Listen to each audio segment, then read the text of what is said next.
Hi everyone, welcome back to my next video. Today we're going to be talking about laundry. Oh boy, I think all of ours favorite subject, doing laundry.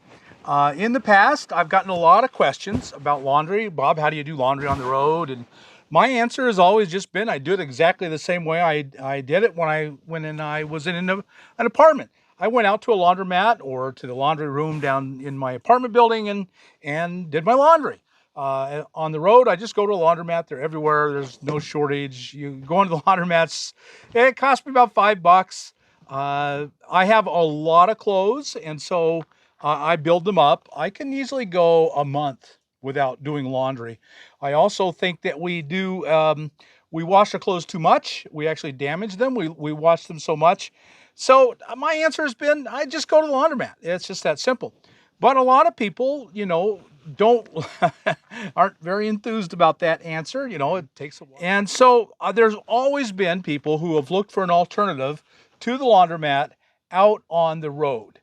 And I've done some videos on a few of them. This is a Scrubba bag, and I've got a video out on the Scrubba bag. It actually worked pretty well. I was really surprised. I thought there were a lot of ways you could improve it, but it worked, and you could actually get by with the Scrubba bag. My main problem with it was small. It just wouldn't do very much. Well, then I bought this, and I haven't even shot the video yet, but I'm going to soon. This is basically the exact same thing. The Scrubba has little nubs on the inside of the bag. Well, this is just not the nubs. People have been using washboards for, as long as we've been making tools. We've been using washboards, so I'm going to try this. It's very small. It's light. You use your 5-gallon bucket. You got one anyway. And I think this should work. We'll give that a try, and I'll let you know. But more recently, this has come out, and it really caught my eye, and there have been some really great videos on YouTube about this. And you can see it's a big box, so that I'm concerned it's going to be too big for most of us to carry it. It's a Lavario Portable Washing Machine. And I think mostly it's intended for people in apartments. And so you could just go set this thing up in your bathtub and do your laundry, hang it to dry there, and you'd be good to go. And so I think that's mainly who it's for. But it's the big thing is it's going to do more clothes and higher density clothes. So in other words, if you tried to wash one pair of jeans, heavy cotton jeans and soaking wet, that might be all you could do in your Scrubba, and it would take a long time to dry. But I ordered one because I wanted to try it. It's gotten a lot of positive reviews in the off-grid world, and basically we're in the off-grid world, those of us in our vehicles. So let's give this an unboxing and see what it looks like. All right. Well, maybe it's not all that big. Just a huge box. But still, the problem here is this is going to take up a lot of room in your rig. The thing is, though, with this is you could redeem the space. So you could pack, once you used it, you could put your clothes in it and use it for storage for your clothes. And then, so it wouldn't all be wasted space. That would be the one good thing. And in here so far, we've gotten a manual. Okay. And this is what makes it work, is you put your clothes in this thing, and this is a handle, and it just pops in here somehow. We'll find out if it just pops in there. So you just pop this off, put your clothes in here, fill this full of soapy water. They say it works with hot or cold.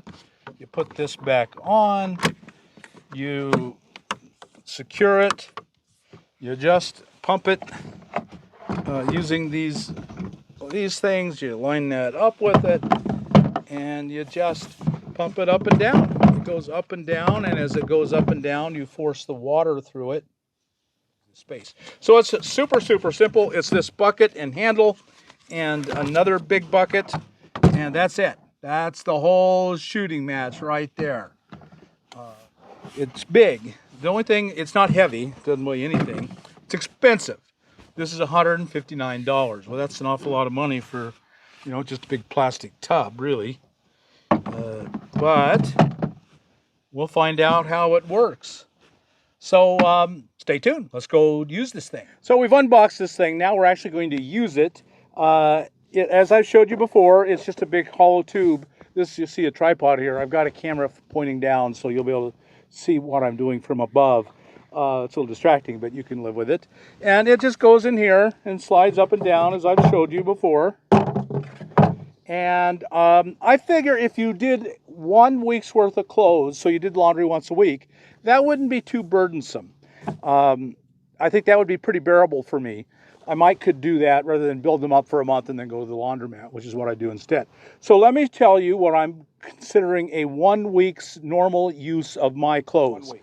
So I've got a pair of pants. These are not jeans. These are some kind of a man-made nylon type fabric that I like a lot, but they're not going to use nearly as much water or take up nearly as much space. So one pair of pants.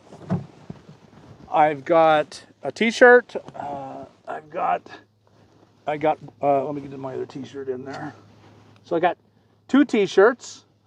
So I will wear a t-shirt 2 or 3 days in a row. And if it gets soiled or if I'm really busy, I might do it less, but I might do it more. If I'm completely inactive, I would probably go more than 2 days. So I'm figuring 2 t-shirts. That's a pretty reasonable guess.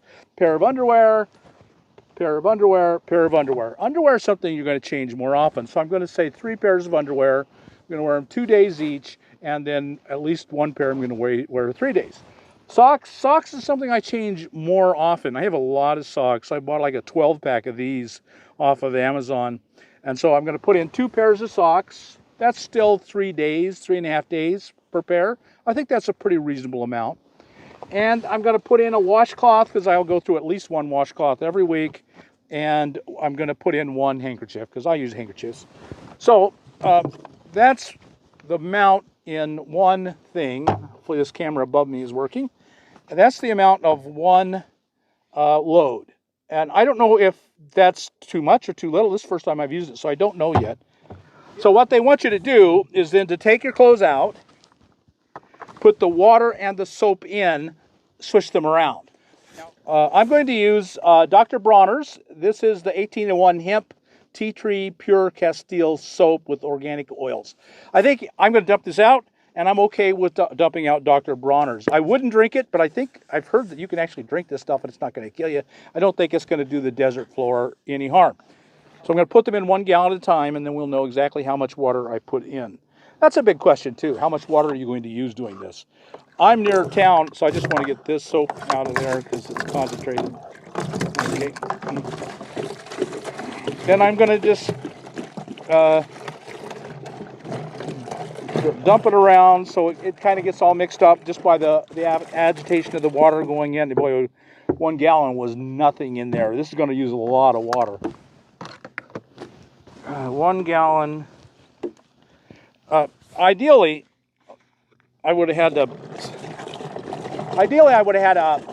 these in black jugs and had it out in the sun and got it warm. I did think they put it out in the sun when I woke up this morning, so it got some sun to go with. That's 2. I think it's going to be a minimum of 3 here to start to fill it. Wow, I got a lot of soap. This is going to be really, really soapy.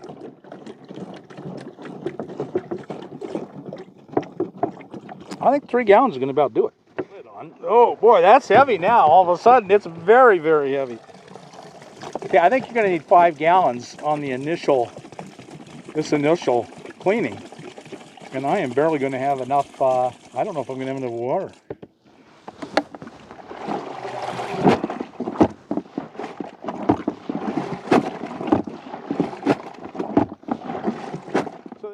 Now what I'm going to do, I've agitated it a lot. What they recommend in the manual is that you just let it soak. Let it soak for 10 minutes, and I've got all day, so I'm probably going to let it soak for half an hour.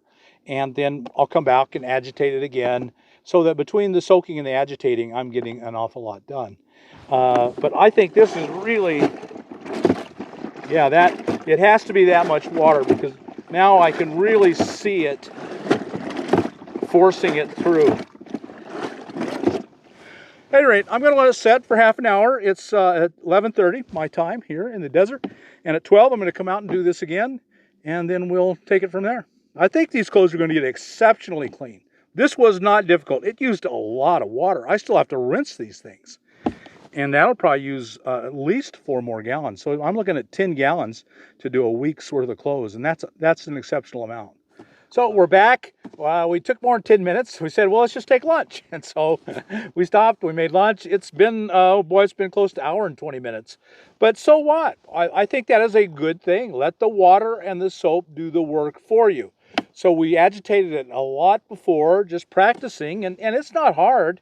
More agitation means more clean as far as I'm concerned. This is one of those few times when more actually is more.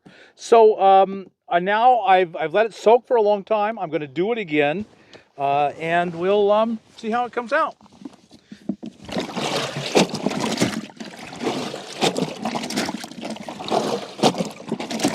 So I've tried this before, hand washing with different methods numerous times, and the one thing that always stood out to me was how very, very dirty and brown the water got. And I've heard that it's not really the fact that it's brown from dirt, it just happens every time you wash. And had this just come from the laundromat, it would still be brown too. I haven't tested that to know it's true. However, this is not nearly as dirty, and one reason is I've never used 6 gallons of water. I've been frugal with water, and having this much water has probably made it work better and not be as dirty.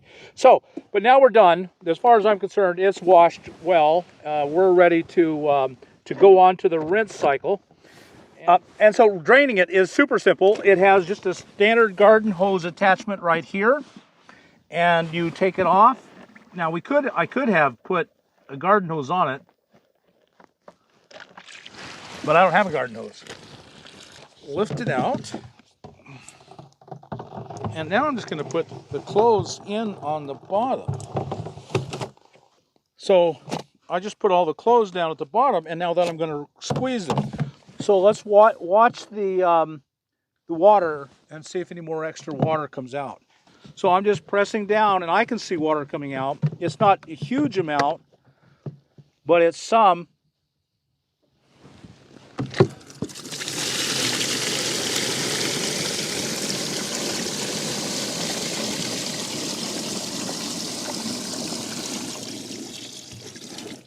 Okay, so now we're gonna repeat it. All right, so as far as I'm concerned, we are done. And now I'm just going to pull the drain plug again.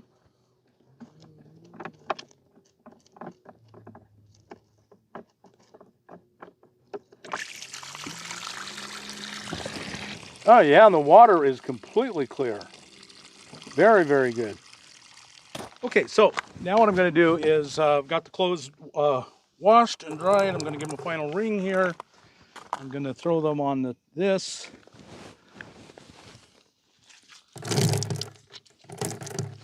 You can see there's still a lot of water in there.